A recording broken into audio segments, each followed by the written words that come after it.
എന്നാ ഒരു പൊടിക്ക് റൈസ്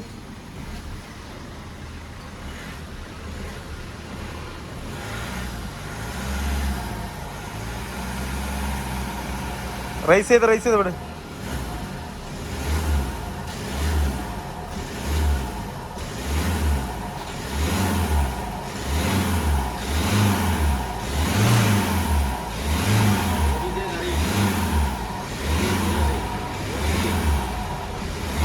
ആ അതെ എടുത്ത്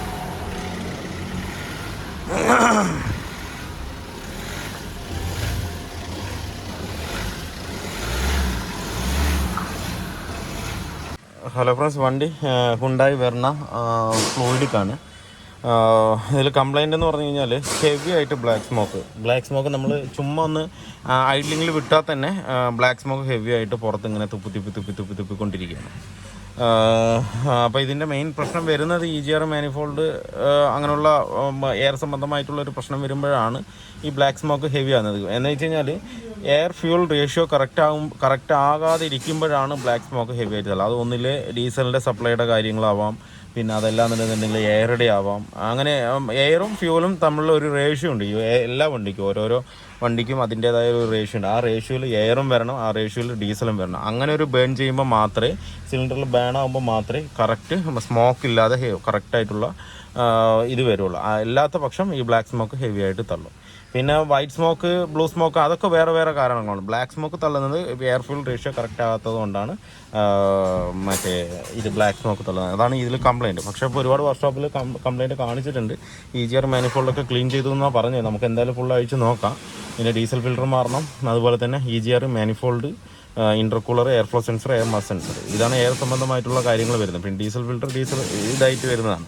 അപ്പോൾ നോസിൽ അവർ സർവീസ് ചെയ്തു എന്നൊക്കെയാണ് പറയുന്നത്. എന്തായാലും നമുക്ക് ഡീസൽ ഫിൽറ്റർ നോക്കിയിട്ട് മാറ്റിയിട്ട് ബാക്കിയുള്ള എയറിൻ്റെ പരമായിട്ടുള്ള എല്ലാം എയർ ഫിൽറ്റർ കാര്യങ്ങളെല്ലാം നോക്കി പക്കയായിട്ട് ക്ലിയർ ചെയ്തിട്ട് നോക്കാം. ഹെവി ആയിട്ട് ബ്ലാക്ക് സ്മോക്കാണ്. ഒരു 50-100 കിലോമീറ്റർ ഓടുമ്പോഴത്തേക്കും ബാക്ക് ബമ്പർ കംപ്ലീറ്റ് ആയിട്ട് ബ്ലാക്ക് കളറിലാവുകയാണത്.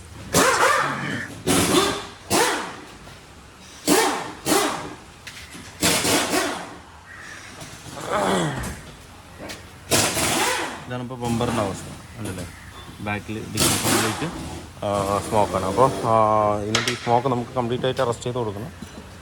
നമ്മളിപ്പോൾ അതിൽ നിന്ന് തന്നെ EGRും കാര്യങ്ങളും അഴിച്ച് നോക്കാം. മാനിഫോൾഡ് അഴിച്ചവർ നേരത്തെ ചെയ്തിട്ടുണ്ടോ ഇല്ല എന്നുള്ളത് അറിയണം. അപ്പോൾ എന്തായാലും അതിൻ്റെ പൈപ്പും കാര്യങ്ങളും അഴിച്ചാൽ നമുക്ക് കറക്റ്റായിട്ട് അറിയാൻ പറ്റും ഇനിയിപ്പോൾ എന്താണെന്നുള്ളത് നോക്കിയിട്ട്. നമ്മൾ എയർ ഫിൽറ്ററിൻ്റെ ലൈൻ കംപ്ലീറ്റ് അഴിച്ചെടുത്തതിൽ മാനിഫോൾഡ് കംപ്ലീറ്റും ബ്ലോക്കാണ്. കണ്ടില്ലേ, എത്രത്തോളം പൊടിയുണ്ട് ഇതിനകത്ത്. നേരത്തെ ചെയ്തു എന്നാണ് കസ്റ്റമർ പറഞ്ഞത്. എങ്കിലും നമ്മൾ അഴിച്ച് നോക്കാമെന്ന് പറഞ്ഞാൽ അഴിച്ച് വയ്ക്കുന്ന നിൽക്കുക. ഇത്രത്തോളം പൊടി അതിനകത്തുണ്ട്. അങ്ങനെ വരുമ്പോൾ എയർ ഫ്യൂൾ റേഷ്യോ ഒരിക്കലും കറക്റ്റാകില്ല. ഇതേ അഴുക്ക് നമുക്ക് EGR വാൾവിലും അതിൻ്റെ കൂളറിലും ഈ സാധനത്തിലും വാൾവിലും എല്ലാത്തിലും ഈ ബ്ലോക്ക് തന്നെ ഇതിനകത്ത് ഉണ്ടാവും. ആ സമയത്ത് ഈ സ്മോക്ക് എപ്പോഴും തുടർച്ചയായി വന്നുകൊണ്ടിരിക്കും. ഈ സ്മോക്ക് എന്ന് പറഞ്ഞാൽ ഹെവിയാണ്. എന്താണെന്ന് വെച്ച് കഴിഞ്ഞാൽ ഐഡലിങ് നിൽക്കുമ്പോൾ തന്നെ ആ സ്മോക്ക് തുടർച്ചയായി വന്നുകൊണ്ടിരിക്കും. ഇപ്പോൾ എന്തായാലും നമുക്ക് മാനിഫോൾഡ് അഴിച്ചിട്ട് ഞാൻ ഒന്നുകൂടെ കാണിച്ചു തരാം.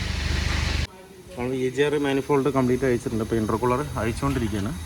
EGRൽ അത്യാവശ്യം നല്ല ബ്ലോക്ക് ഉണ്ട് ഉണ്ടല്ലേ, മൊത്തം കാർബണാണ്. അതിൻ്റെ ഉള്ളിലേക്ക് നമുക്ക് നോക്കിയാൽ കാണില്ല. അത് കെമിക്കലിട്ട് വാഷ് ചെയ്താൽ തന്നെ കറക്റ്റ് ആവുള്ളൂ. അങ്ങനെ ചെയ്യാം. ഇതാണ് EGRന് വാൾവ് വരുന്നതാണ്. വാൾവ് വർക്കിംഗ് ഒക്കെ ഓക്കെയാണ്. അതുപോലെ മാനിഫോൾഡാണ് കംപ്ലീറ്റ് ബ്ലോക്ക്. എന്താ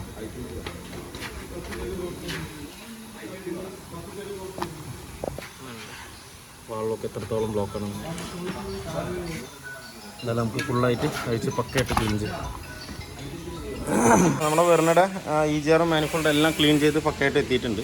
നല്ല കംപ്ലീറ്റ് ക്ലീൻ ചെയ്ത് സെറ്റാക്കിയിട്ടുണ്ട്. മാനിഫോൾഡിൽ കംപ്ലീറ്റ് അഴുക്കുണ്ടായിരുന്നു. ഇപ്പോൾ കംപ്ലീറ്റ് ഫ്രഷായി സെറ്റാക്കിയിട്ടുണ്ട്. ഇനി വെള്ളം തിരിച്ചു തരാം. ഇപ്പോൾ നമ്മൾ EGR മാനിഫോൾഡ് കംപ്ലീറ്റ് ഇതിനകത്ത് സെറ്റ് ചെയ്ത് കഴിഞ്ഞിട്ടുണ്ട്. ഇനിയിപ്പോൾ നമുക്ക് സെറ്റ് ചെയ്യാനുള്ള ടർബോയാണ്. ടർബോയുടെ കോറ് നമ്മൾ കംപ്ലീറ്റ് ആയിട്ട് മാറുകയാണ് ചെയ്തത്. എന്താ വെച്ച് കഴിഞ്ഞാൽ കോറ് കംപ്ലൈൻറ്റ് ഉണ്ട്. കോറ് കിറ്റായിട്ട് ഇതിനകത്ത് കിട്ടില്ല മാറ്റാനായിട്ട്. അപ്പോൾ നമ്മൾ കംപ്ലീറ്റ് സെറ്റായിട്ട് കോറാണ് മാറ്റിയിരിക്കുന്നത്. ഉള്ളിലുള്ള ഈ കോറ് സെറ്റ് ഇതിനകത്ത് മാറ്റിയിട്ടുണ്ട്. മാറ്റി ഫുള്ളായിട്ട് സർവീസ് ചെയ്ത് സെറ്റാക്കിന് കംപ്ലീറ്റ് ഇതിനകത്ത് നമുക്ക് കയറ്റാം. ഈ ഒരു അസംബ്ലിയാണ് നമുക്ക് പുതിയതായി പിടിക്കും. ഈ ഒരു അസംബ്ലിയാണ് നമുക്ക് പുതിയതായിട്ട് വരുന്നത്. ഇതും പഴയ തന്നെയാണ്. ഈ ഒരു കോർ അസംബ്ലി നമുക്ക് പുതിയ സാധനമാണ് അതിനകത്ത് സെറ്റ് ചെയ്തിട്ടുണ്ട്. വെർണയുടെ വർക്ക് ഫുള്ളി കംപ്ലീറ്റ് ആയിട്ടുണ്ട്. HYR മാനിഫോൾഡ്, ഇൻ്റർകൂളർ, അതുപോലെ തന്നെ ടെർബോയ് നമ്മൾ കോറ് കംപ്ലീറ്റ് ആയിട്ട് മാറ്റിയിട്ടുണ്ട്. ഇപ്പോൾ നേരത്തെ എന്ന് പറഞ്ഞാൽ ഐഡിൽ ഇങ്ങനെ നിൽക്കുമ്പോൾ തന്നെ സ്മോക്ക് ഇങ്ങനെ വന്നുകൊണ്ടിരിക്കും. ഇപ്പോൾ ഒക്കെയാണ്, ഒരു സ്മോക്കും ഇല്ല. പിന്നെ സൈലൻസറിലുള്ള പൊടി അത് കുറച്ച് ഓടിയാൽ മാത്രമേ അതൊന്ന് പൂർണ്ണമായിട്ട് പോവുള്ളൂ. അതുവരെയും ചെറിയ ചെറിയ അംശം ഒരു പൊടി പോലെ പുറത്തേക്ക് ചാടും. അത് ഒരു പൊടിക്ക് റൈസേ ഏകദേശം ഒരു 1000-1500 RPM പിടിപ്പിക്കുമ്പോൾ തന്നെ നമുക്ക് സ്മോക്ക് ഹെവി ആയിട്ട് വന്നു തുടങ്ങും. ഇതിപ്പോൾ നമ്മൾ റേസ് ചെയ്യുന്നുണ്ട്, ഇവിടെ പക്കയാണ്. നേരത്തെ ആ ഒരു സ്മോക്ക് ഇതിനകത്തില്ല. പിന്നെ കുറച്ച് ഓടിയാൽ മാത്രമേ ഞാൻ പറഞ്ഞ പോലെ സൈലൻസറിലെ പുക കംപ്ലീറ്റ് ആയിട്ട് പോകുള്ളൂ. ഇപ്പോൾ പക്കയാണ്.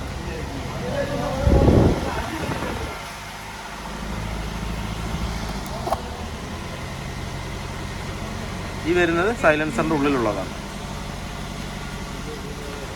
അപ്പോൾ നമ്മുടെ വെർണയുടെ വർക്ക് ഫുള്ളി കംപ്ലീറ്റ് ആയിട്ടുണ്ട്.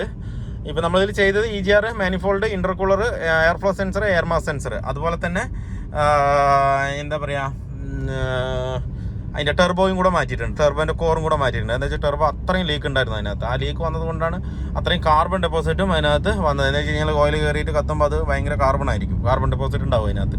അത് നേരെ കയറി HYR മാനിഫോൾഡിലും ഒക്കെ കയറുമ്പോഴാണ് ഈ ബ്ലോക്ക് കൂടുതലായിട്ടും നമുക്ക് വരുന്നത്. ഇതിപ്പോൾ വർക്ക് കംപ്ലീറ്റ് ആയപ്പോൾ എന്താ വെച്ചാൽ നമ്മൾ കാല് കൊടുക്കാൻ പറ്റില്ല. എന്താ വെച്ചാൽ അത്രയും പുള്ളിങ്. എന്താണെന്ന് വെച്ചാൽ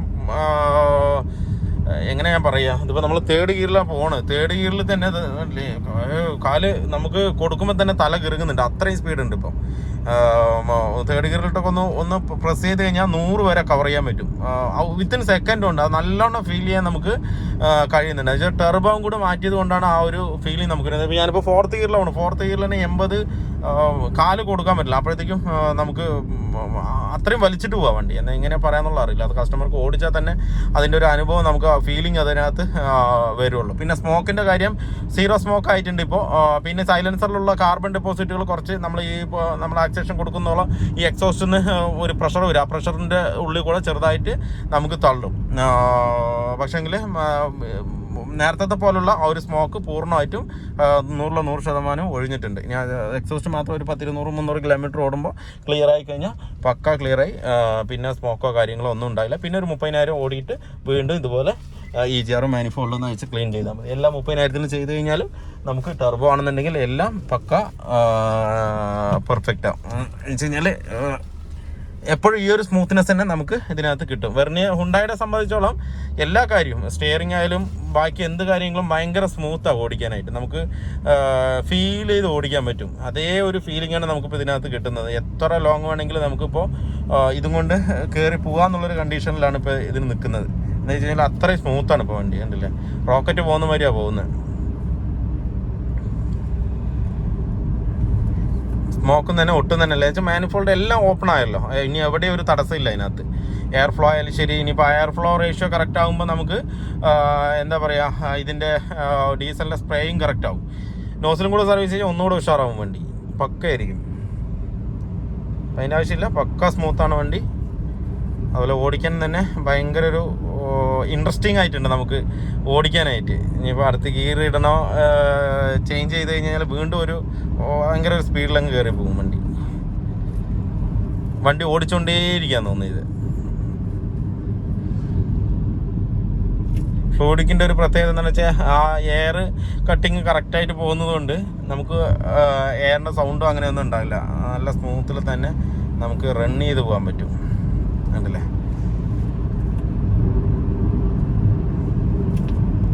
പക്കാണ്. സ്മോക്കും കംപ്ലീറ്റ് ആയിട്ട് പോയിട്ടുണ്ട്. അപ്പോൾ വീഡിയോ എല്ലാവർക്കും ഇഷ്ടമായിരുന്നു ലൈക്ക് ചെയ്യുക, ഷെയർ ചെയ്യുക, അതുപോലെ തന്നെ സബ്സ്ക്രൈബ് ചെയ്യാതെയാണ് വീഡിയോ കാണുന്നതെങ്കിലും സബ്സ്ക്രൈബ് ചെയ്ത് സപ്പോർട്ട് ചെയ്യുക. അപ്പോൾ മറ്റൊരു വീഡിയോയിൽ കാണുന്നവരെ എല്ലാവർക്കും ബൈ.